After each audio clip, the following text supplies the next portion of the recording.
Inilah kisah Kenshin dan Kaori, seorang pemuda kaya yang menyamar kerja sebagai cleaning service. Versi Kaori TV, episode 310. Angelica, yang masih merasa deg-degan, tiba-tiba ditanya temannya.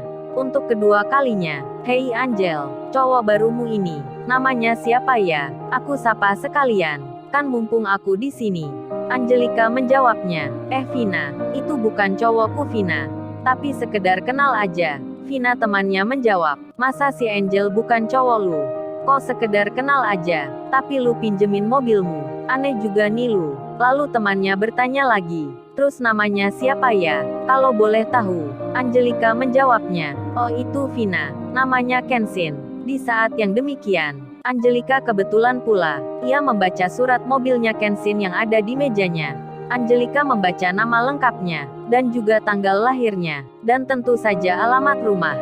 Yang kemarin tak sengaja, ia datangi bersama Denny, sang manajer restoran. Angelica pun tak menyangka, pria yang dikiranya cleaning service kemarin yang dibenci dan dimarahinya, ternyata menjelma menjadi tuan muda, anak pemilik perusahaan, dan di tangannya saat ini, dipegangnya surat mobil mewah. Angelica pun merasa, pertama kalinya ini, ia melihat yang seperti ini. Di lain tempat, di kamar rawatnya Ririn, petugas yang mengirim makanan, menyampaikan pesan dari Kenshin. Petugas itu masuk ke kamar, kemudian bilang, "Permisi Bu, ini dari masnya yang satunya.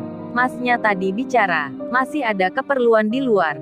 Petugas itu lalu memberikan bingkisan yang berisi nasi dan roti, serta pula minuman. Iwan pun bertanya di hati, kemana Kenshin ini ya? Ada perlu apa emangnya? Di sela itu ia malah ditanya Ririn, "Oh ya Mas Iwan, Kenshin kemana ya? Kok dari tadi belum ke sini?"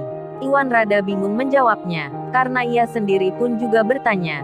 Namun Iwan segera berkata, sampai-sampai lupa, ia kelepasan bicara. Iwan tak sengaja bilang, "Oh itu Mbak Ririn, barangkali Kenshin lagi teleponan sama Mbak Kaori." "Jadi ya gitu deh Mbak Ririn. Biasa lama bicaranya." Waduh gawat-gawat, Iwan benar-benar lupa berkata seperti itu. Hingga Ririn pun bertanya, "Maksudnya apa ya Mas Iwan? Kenshin sama Mbak Kaori, apa Mbak Kaori tahu ya kalau saya di sini?" Mendapat tanya tersebut, Iwan langsung tersadar. Ia kemudian bilang, "Oh itu Mbak Ririn, maaf aku tadi kelepasan bicara. Soalnya udah terbiasa bercanda sama Kenshin, jadi langsung bilang seperti itu. Nggak ada maksud lain kok Mbak Ririn." "Atau emang benar, Kenshin memberitahu juga ke Mbak Kaori kalau Mbak Ririn ini lagi di rumah sakit?" Ririn yang mendengar penjelasan Iwan, ia pun merasa aneh. Namun demikian, Ririn tak bertanya lagi tentang hal itu. Lalu terdengar ibunya Ririn bicara, "Ayo Mas Iwan, ini dimakan dulu ya. Kasian kan yang membelikan. Kamu juga Rin makan ya. Ibu suapin. Ini ada bubur pula." Ririn pun mengiyakan. Begitu pula dengan Iwan. Bang Hotman sendiri kini ada di kantornya bos besar. Bang Hotman melaporkan. Beliau pun bilang, "Maaf ya bos, saya mau memberitahukan kalau baru saja saya dari kantor bank menangani masalahnya Pak Andi. Ternyata Pak Andi itu bos memang benar-benar ditipu orang. Bos tahu nggak orang yang melakukannya?"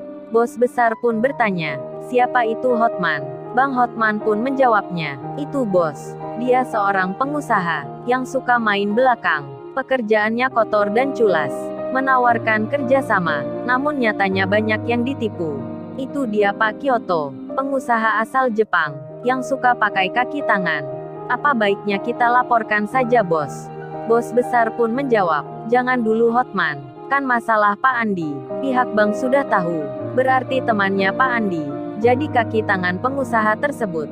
Nah kalau ada laporan lebih lanjut, kamu bisa tangani itu. Untuk saat ini, kerja saja seperti biasa." Bang Hotman lalu menjawab, "Baik bos. Oh ya, saya tadi ketemu tuan muda. Pagi-pagi sekali, saat mau ke rumah Pak Andi. Bahkan bersama ke situ. Tumben bos tuan muda, pakai mobil sendiri. Emang mau kemana ya?" Bos besar pun menjawabnya, "Oh itu Hotman, Kenshin keluar semenjak malam. Kata security rumah, temannya lagi sakit, butuh bantuan Kenshin." Bang Hotman menyahut, "Oh jadi gitu ceritanya. Baiklah bos saya permisi dulu." Bang Hotman pun lalu meninggalkan tempat itu. Sementara si Rena Larrazati yang tak sabar menanti bertemu Kenshin lagi, yang rencana akan ke sini. Si Rena pun kini melihat laptopnya. Dibukalah cerita yang dulu pernah didengarnya. Setelah melihat itu, si Rena pun berkata sendiri, lama sudah rasanya aku tak menonton ini. Di tengah itu Yudis menelpon. Si Rena pun melihat handphonenya yang berada di dekatnya. Namun setelah terbaca namanya, ia pun tak mengangkatnya, membiarkan begitu saja. Telepon itu berdering berkali-kali di atas meja. Yudis yang menunggu hingga beberapa waktu. Ia pun bertanya ke temannya yang saat itu ada di kantornya.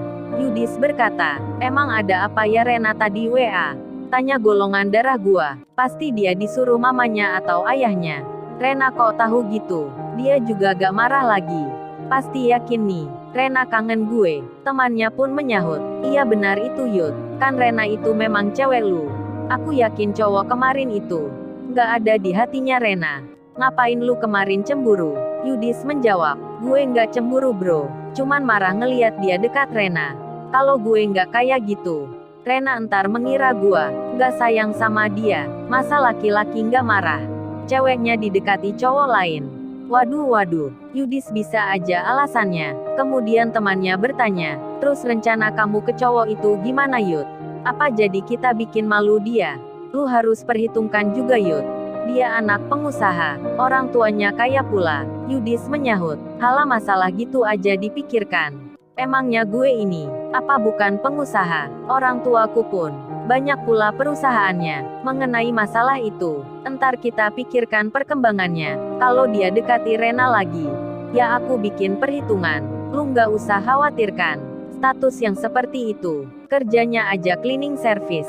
Masa ortunya yang kaya itu hanya membiarkan saja? Kan jadi pertanyaan besar. Kalau ortunya sayang, dia pasti jadi direktur, menjadi manajer, atau pimpinan perusahaan. Kayak gua ini, yang dikasih bokap gua 1-2 perusahaan, bahkan nanti bisa lebih. Lu lihat sendiri kemarin, gua mau bangun kafe. Nah kalau dia mah, masa dibiarkan saja oleh ayahnya sendiri, kerja cleaning service? Kan gak masuk akal. Atau jangan-jangan dia anak pungut kali, bukan anak orang kaya itu. Yudis dan temannya pun tertawa. Mereka tertawa terbahak-bahak, membicarakan Kenshin. Kenshin sendiri kini akan kembali ke tempatnya Ririn. Dengan tersenyum Kenshin menyapa, hai Rin, kamu udah merasa baikan ya? Aku turut senang nih. Ini Iwan Rin, yang tak kusangka mempunyai hal yang sama denganmu. Tadinya aku khawatir Rin gak bisa menemukan orang. Kenshin langsung bicara banyak, dan Ririn pun melihatnya dengan tersenyum pula. Kemudian Ririn berkata, terima kasih banyak ya Ken. Kamu dan Mas Iwan udah menolongku. Aku nggak tahu gimana harus membalasnya. Kenshin menjawabnya, kamu bicara apa Rin? Udah jangan berpikir kayak gitu. Coba tanya Iwan aja. Wan, apa kamu mau balasan Wan? Iwan menyahut, sumpah 1000 kali bro, aku nggak mengharap hal itu. Kenshin menyahutnya, itu kan Rin kamu dengar sendiri.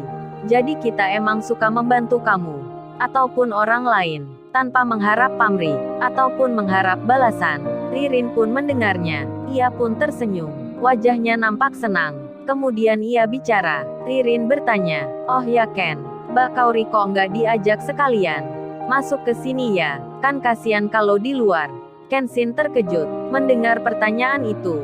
Di saat yang sama, Kaori yang di tempat kerjanya, ia mendapat kabar dari staf perusahaan. Kaori membaca pesan yang ada di WhatsApp-nya. Staf itu memberitahukan kalau Ririn, yang kemarin pernah ke sini mengisi meeting pekerjaan, saat ini lagi dalam perawatan di rumah sakit. Kaori diberitahu oleh staf itu nanti pulang kerja agar ikut bersama menjenguknya, dan Kaori pun mengiyakan.